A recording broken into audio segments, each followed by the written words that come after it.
Electropoint പുതിയൊരു വീഡിയോയിലേക്ക് എല്ലാവർക്കും സ്വാഗതം. അപ്പോൾ അതിൽ നിന്ന് വ്യത്യസ്തമായിട്ട് സാധാരണ നമ്മൾ ആംപ്ലിഫയറിൻ്റെ റിവ്യൂസ് അതുപോലെ തന്നെ മാനുഫാക്ചറിങ് വീഡിയോസ് ബാക്കിയുള്ള കാര്യങ്ങളൊക്കെയാണ് ഇടുന്നത്. അപ്പോൾ കുറച്ച് ദിവസം മുമ്പ് നിങ്ങൾക്കൊരു ഷോർട്ട് വീഡിയോ വന്നിട്ടുണ്ടാവും. നമ്മുടെ ഒരു വേൾഡ് ടെക്കിൻ്റെ സബ് വൂഫറിൻ്റെ ഒരു ഷോർട്ട് വീഡിയോ. ഇത് അതിൻ്റെ ഒരു ഡീറ്റെയിൽഡ് റിവ്യൂ പ്ലസ് അതിൻ്റെ ഒരു വർക്കിംഗ് വീഡിയോ കൂടിയാണ് നമ്മളിപ്പോൾ ഈ ഒരു വീഡിയോയിൽ കമ്പൈൻ ചെയ്യുന്നത്. നമ്മൾ നേരത്തെ നിങ്ങളിത് പ്രോമിസ് ചെയ്തിരുന്നതാണ്. അപ്പോൾ വേൾഡ് ടെക് എന്നുള്ള ബ്രാൻഡ് നിങ്ങൾക്ക് എല്ലാവർക്കും ഒരു സുപരിചിതമായിട്ടുള്ള ബ്രാൻഡാണ്. ഒരു പ്രത്യേകത എന്താണെന്ന് വെച്ച് കഴിഞ്ഞാൽ നമ്മൾ JBL അങ്ങനെയുള്ള പല എന്താ പറയുക ഇൻ്റർനാഷണൽ ബ്രാൻഡുകളെ കമ്പയർ ചെയ്ത് നോക്കുകയാണെങ്കിൽ ഇന്ത്യയിൽ മാനുഫാക്ചർ ചെയ്തിട്ടുള്ളൊരു ബ്രാൻഡാണ് വേൾഡ് ടെക് എന്ന് പറയുന്നത്. ഒരിക്കലും എന്താ പറയുക നമ്മൾ JBL ആയിട്ടോ അല്ലെങ്കിൽ ഒരു പ്രീമിയം ബ്രാൻഡായിട്ടോ നമ്മളിതിനെ കമ്പയർ ചെയ്യാൻ പറ്റില്ല. പക്ഷേ എങ്കിലും ക്വാളിറ്റി വൈസ് ഒരു പരിധി വരെ ആ ഒരു നമ്മൾ കൊടുക്കുന്ന ആ ഒരു പ്രൈസിന് തക്കതായിട്ടുള്ളൊരു മൂല്യം ഓഫർ ചെയ്യണം എന്നുള്ളതാണ് വേൾഡ് ടെക് പോലൊരു ബ്രാൻഡിൻ്റെ ഗുണം. നമ്മളിതിൻ്റെ പല കാർ സ്പീക്കേഴ്സും കാര്യങ്ങളൊക്കെ പലപ്പോഴും പല ആൾക്കാരും യൂസ് ചെയ്തിട്ടുണ്ട്. അതിൻ്റെ പെർഫോമൻസ് ഓൾറെഡി ഇതിലാണ്. അപ്പോൾ നമുക്ക് വീഡിയോയിലേക്ക് വരാം. പ്രധാനമായിട്ടും ഈ ഒരു സബ് വൂഫർ എന്ന് പറയുന്നത് 12 ഇഞ്ചിൻ്റെ ഡ്യുവൽ മാഗ്നറ്റ് സബ് വൂഫറാണ്. മോഡൽ നമ്പർ WT1253 WF21 എന്ന് പറയുന്ന മോഡലാണ്. ഡ്യുവൽ മാഗ്നറ്റ് ആണ്.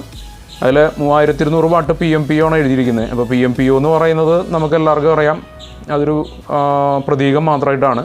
ഇതിൻ്റെ റിയൽ RMS വാല്യൂ എന്ന് പറയുന്നത് 250 വാട്ട് RMS ആണ് നമുക്കിവിടെ ഇതിൽ നിന്ന് കിട്ടുന്നത്. അതുപോലെ തന്നെ ഇതിൻ്റെ ഫ്രീക്വൻസി റെസ്പോൺസ് പറയുന്നത് 40 to 850 ഹെഡ്സ് ആണ്. അതുപോലെ തന്നെ സെൻസിറ്റിവിറ്റി 89 dB. 89 dB എന്ന് പറയുമ്പോൾ ഒരുവിധം കുഴപ്പമില്ലാത്ത ലൗഡായിട്ടുള്ള സൗണ്ട് നമുക്ക് ഇതിൽ നിന്ന് കിട്ടും. ഇപ്പോൾ 90 dBക്ക് കൂടുതലുള്ളതിൽ കുറേ കൂടെ നല്ല രീതിയിൽ ലൗഡായിട്ടുള്ള ഇത് വരും. പക്ഷേ ഓൾമോസ്റ്റ് ഒരുവിധം സബ് വൂഫേഴ്സൊക്കെ ഏകദേശം ഈ റേഞ്ചിൽ 87-85 dB ഒക്കെയാണ് വരുന്നത്. അതുപോലെ തന്നെ നമ്മളുടെ മാക്സിമം പവർ നേരത്തെ പറഞ്ഞ പോലെ 3200 വാട്ടാണ്. റിയൽ പവർ എന്ന് പറയുന്നത് RMS വാല്യൂ 250 ആണ്. ഈ 250 എന്ന് പറയുന്നത് ഏകദേശം നമ്മളുടെ ആംപ്ലിഫയറൊക്കെ ചെയ്യുന്ന പല ആൾക്കാർക്കും അറിയാം. ഒരു 4 ട്രാൻസിസ്റ്റർ ബോർഡ് ഒക്കെ സുഖമായിട്ട് റൺ ചെയ്യാവുന്ന രീതിയിലുള്ളൊരു ഇതാണ് വരുന്നത്. മാഗ്നറ്റ് ഏകദേശം നല്ലൊരു രീതിയിലുള്ള ഡ്യുവൽ മാഗ്നറ്റാണ് ആക്ച്വലി കൊടുത്തിട്ടുള്ളത്. പിന്നെ വോയിസ് കോയിൽ എന്ന് പറയുന്നത് 2 ഇഞ്ചിൻ്റെ 4 ലെയർ വോയിസ് കോയിലാണ്. ആക്ച്വലി നമ്മുടെ JBL പോലെയുള്ള സബ് വൂഫറുകൾക്കൊക്കെ നല്ല രീതിയിൽ യൂസ് ചെയ്തുകൊണ്ടിരിക്കുന്നത് ഏകദേശം അതേ ടൈപ്പിൽ വരുന്നൊരു കോയിലാണ്. കോൺ റബ്ബർ എഡ്ജ് പേപ്പർ കോണാണ്. അപ്പോൾ സാധാരണ ഇന്ത്യൻ ഒരു ബ്രാൻഡ് എന്നുള്ളതിനെ കൺസിഡർ ചെയ്ത് നോക്കുമ്പോൾ പല ഇന്ത്യൻ ബ്രാൻഡുകളും നമ്മൾ കണ്ടിട്ടുണ്ട്. അപ്പോൾ അത്തരം ബ്രാൻഡുകളിലൊക്കെ വരുന്നതിനേക്കാളും കുറച്ചുകൂടെ വ്യത്യസ്തമായിട്ടുള്ള രീതിയിലുള്ള അപ്പിയറൻസിലാണ് ഇത് വന്നിട്ടുള്ളത്. ഇത് ശരിക്കും പറഞ്ഞു കഴിഞ്ഞാൽ ഇപ്പോഴത്തെ നമ്മളുടെ എന്താ പറയുക ഗവൺമെൻറ്റിൻ്റെ ഒരു പോളിസിയാണ്. ഒരു Indian product make in India കൺസെപ്റ്റിലൊക്കെ ചെയ്തു വരുന്നൊരു നല്ലൊരു രീതിയിലുള്ളൊരു പ്രൊഡക്റ്റാണ്. ISO സർട്ടിഫിക്കേഷൻ മറ്റുള്ള കാര്യങ്ങളൊക്കെ ഉള്ളൊരു ബ്രാൻഡാണ് വേൾഡ് ടെക് എന്ന് പറയുന്നത്. ഇനി നമുക്കിത് ഓപ്പൺ ചെയ്ത് കാണാം.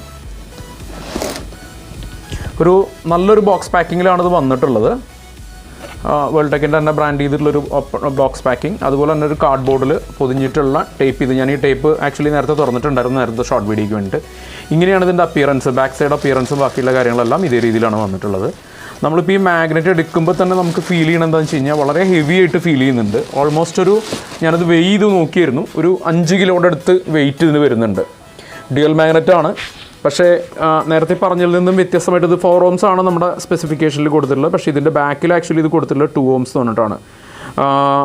അതേപോലെ തന്നെ ഇതിൻ്റെ ക്ലിപ്പ് കാര്യങ്ങളെല്ലാം നമ്മുടെ നോർമൽ ടൈപ്പ് സോൾഡറിങ് ചെയ്യുന്ന ടൈപ്പ് ക്ലിപ്പുകളാണ് വന്നിട്ടുള്ളത്. അതുപോലെ തന്നെ ബാക്കിൻ്റെ ആ ഒരു എന്താ പറയുക ഇതിൻ്റെ ഫ്രെയിമും ബാക്കിയുള്ള കാര്യങ്ങളെല്ലാം കുറച്ചുകൂടെ നല്ല രീതിയിലൊരു ക്വാളിറ്റി കിട്ടുന്ന രീതിയിലാണ് അവരത് ചെയ്തിട്ടുള്ളത്.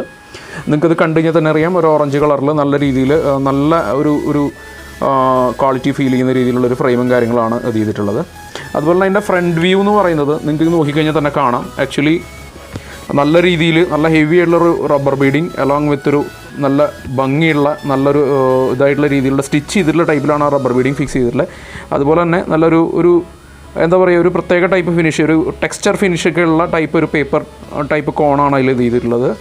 അതോടൊപ്പം തന്നെ വലിയൊരു ഡസ്റ്റ് ക്യാപ്പും അതിൽ വേൾഡ് ടെക് ബ്രാൻഡ് ചെയ്തിട്ട് കൊടുത്തിട്ടുണ്ട്. അപ്പോൾ ഇത്രയാണ് നമുക്കിതിൽ പറയാനുള്ളത്. അപ്പോൾ നമ്മളിതിൽ നിന്ന് ഒരു JBL അല്ലെങ്കിൽ ഒരു വലിയൊരു പ്രീമിയം ബ്രാൻഡിൻ്റെ പെർഫോമൻസ് ഒരിക്കലും പ്രതീക്ഷിക്കരുതെന്നാണ് ഞാൻ വിശ്വസിക്കുന്നത്. ഇനിയിപ്പോൾ ബാക്കിയെല്ലാം ടെസ്റ്റ് ചെയ്തിട്ടുള്ള ഇതിലേക്ക് നമുക്ക് കാണാം.